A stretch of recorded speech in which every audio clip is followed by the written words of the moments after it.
ಇವತ್ತು ನಮ್ಮ ಕೋಲಾರ ಟೌನಲ್ಲಿ ಅಲಾಮಿನ್ ಕಾಲೇಜಲ್ಲಿ ಇವತ್ತು ತಾಜ್ ಬಾಬಾ ಮಲ್ಟಿ ಸ್ಪೆಷಾಲಿಟಿ ವತಿಯಿಂದ ಹಾಸ್ಪಿಟಲ್ ವತಿಯಿಂದ ಹೆಲ್ತ್ ಕ್ಯಾಂಪನ್ನು ಇವತ್ತು ನಮ್ಮ ಕೋಲಾರ ಟೌನಲ್ಲಿ ಮಾಡ್ತಾ ಇದ್ದಾರೆ. ಎಲ್ಲ ತಾಜ್ ಬಾಬಾ ಮಲ್ಟಿ ಸ್ಪೆಷಾಲಿಟಿ ಹಾಸ್ಪಿಟ್ಲಿನ ಎಲ್ಲ ಸದಸ್ಯರು, ಆಮೇಲೆ ಎಲ್ಲ ಹಿರಿಯ ಮುಖಂಡರು, ಆಮೇಲೆ ಬಾಬಾಜಿ ಅವರು ಬಂದಿದ್ದಾರೆ ಗುಲ್ಬರ್ಗಾಯಿಂದ, ಅವರು ಇನ್ನೊಂದು ಬಾಬಾಜಿ ಅವರು ಬಂದಿದ್ದಾರೆ, ಅವರು ಸಿರಾಜ್ ಬಾಬಾ ಅವರು ಬಂದಿದ್ದಾರೆ, ವಹಾಜ್ ಬಾಬಾ ಬಂದಿದ್ದಾರೆ.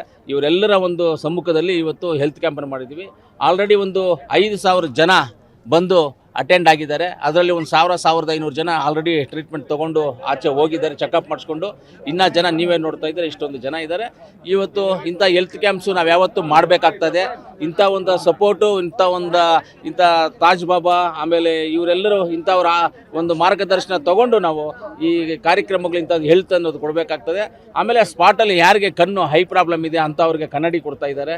ಎಲ್ಲ ಫ್ರೀ ಮೆಡಿಸಿನ್ಸ್, ಮಾತ್ರೆ, ಟ್ಯಾಬ್ಲೆಟ್ಸು ಏನೇನಿದೆ ಫ್ರೀ ಮೆಡಿಸಿನ್ಸು ಕೊಡ್ತಾ ಇದ್ದೀವಿ. ಆಪ್ರೇಷನ್ಸ್ಗೆಲ್ಲ ಸರ್ಜರೀಸ್ದು, ಆಮೇಲೆ ಹೈ ಸರ್ಜರೀಸು ಎಲ್ಲ ರೀತಿಯಾದಂಥ ಈ ಸ್ಪಾಟಲ್ಲಿ ಎಲ್ಲ ನೋಡ್ತಾ ಇದ್ದಾರೆ. ಇನ್ನು ಮುಂದಿನ ದಿನಗಳಲ್ಲಿ ಇನ್ನೂ ಹೆಚ್ಚಿನ ಚಿಕಿತ್ಸೆ ಇದ್ರೂ ಅದೇ ಹಾಸ್ಪಿಟಲ್ಸ್ ಅವರು ಅವರೇ ಕರ್ಕೊಂಡೋಗಿ ಆ ಚಿಕಿತ್ಸೆಯನ್ನು ಕೊಡಿಸುವಂಥ ಕೆಲಸವನ್ನು ಮಾಡ್ತಾ ಇದ್ದಾರೆ. ತುಂಬ ಸಂತೋಷ ಆಗಿದೆ, ಖುಷಿಯಾಗಿದೆ. ಮುಂದಕ್ಕೂ ಇಂಥ ಕಾರ್ಯಕ್ರಮಗಳು ಅನೇಕ ಕಾರ್ಯಕ್ರಮಗಳು ಮಾಡೋಣ ಅನ್ನೋದು ಉದ್ದೇಶ ಇದೆ. ಇವಾಗ ಎಲ್ಲ ಟೋಟಲಾಗಿ ಒಂದು 5,000 ಜನ ಸೇರಿದ್ದಾರೆ. 5,000 ಜನ ಸೇರಿದ್ದಾರೆ.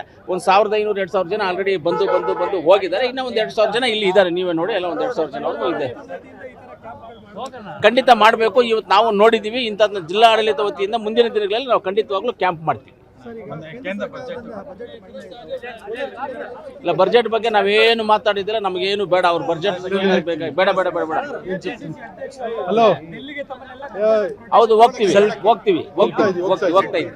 ನಾವೆಲ್ಲರೂ ಡೆಲ್ಲಿಗೆ ಹೋಗ್ತಾ ಇದೀವಿ. ಬಜೆಟ್ ಬಗ್ಗೆ ನ್ಯೂಸ್ ನೋಡಿಲ್ಲ, ಬುಕ್ಕು ನೋಡಿಲ್ಲ, ಯಾವುದು ನೋಡಿಲ್ಲ, ಗೊತ್ತಿಲ್ಲದ ವಿಚಾರವನ್ನ ನಾನು ಮಾತಾಡೋದಿಲ್ಲ. ನಮ್ಮ ಅಧ್ಯಕ್ಷರು ಕರೆದಿದ್ದಾರೆ, ಅನ್ಯಾಯ ಆಗಿದೆ ಅಂತ ಹೇಳಿದ್ದಾರೆ. ಅದಕ್ಕೋಸ್ಕರ ಪ್ರತಿಭಟನೆಗೆ ಹೋಗ್ತಾ ಇದೀವಿ ನಾವು ಡೆಲ್ಲಿ. ಇಲ್ಲ, ಸಪ್ರೇಟ್ ನಾನು ನೋಡಿಲ್ಲ, ದಯವಿಟ್ಟು ನೋಡಿಲ್ಲ ಅದನ್ನು ನಾನು.